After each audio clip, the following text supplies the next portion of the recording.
আমি মিষ্টি কুমড়া শাক দিয়ে চিংড়ি মাছ দিয়ে রান্না করেছি। অতি সাধারণ একটা রান্না হলেও মাঝে মধ্যে এই ধরনের শাক সবজি খেতে কিন্তু খুব ভালো লাগে নামি দামি খাবারের থেকেও।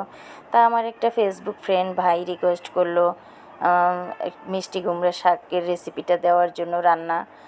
আমি বাইরে গিয়ে টাটকা শাক পেলাম, নিয়ে এসছি। নিয়ে এসে কুটে ধুয়ে বেছে নিলাম। একটি পাত্রে আমি রসুন আর পেঁয়াজ কুচি দিয়ে রান্না বসিয়ে দিলাম। পেঁয়াজ কুচিটা আমার একটু লাল লাল ভাজা হয়ে যাবে, তখন আমি আদা রসুন পেস্ট দিয়েছি। আদা রসুন পেস্টটা আমার একসাথে ব্লেন্ডার করা ছিল, তো একটু হলুদ দিয়ে ব্লেন্ডার করেছিলাম, একটু হলুদ কালার দেখা যায়। আর পরিমাণ মতো আমি কাঁচামরিচ নিয়েছি। আপনারা ঝাল যেরকম খেতে চান, শাকের মধ্যে একটু ঝাল খেতেই ভালো লাগে। আমি লবণ এবং লাল মরিচের গুঁড়া, জিরার গুঁড়া ও সাথে দিয়ে আমি একটু পানি দিয়ে কষিয়ে নেব। আর আমি একটু নদীর চিংড়ি মাছ নিয়েছি একটু, এই নদীর সাদা চিংড়ি মাছটা দিয়ে রান্না করেছি, খেতে এতটা মজার হয়েছে। একটু কষিয়ে আমি তারপরে শাকগুলা দিয়ে দেব।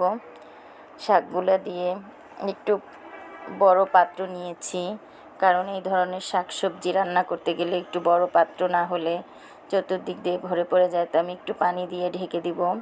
ঢেকে দিয়ে নাড়াচাড়া করে আমি সিদ্ধ করে রান্না করতে থাকবো। আমার এই রান্নাটা আপনাদের একটু হলেও ভালো লাগলে লাইক কমেন্ট শেয়ার করবেন।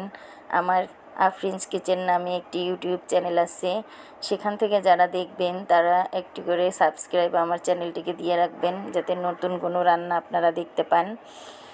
আর আমার এই রান্নাটা যারা ব্যাচেলার ভাই বোনদের আছে তাদের একটু হলেও উপকারে আসবে।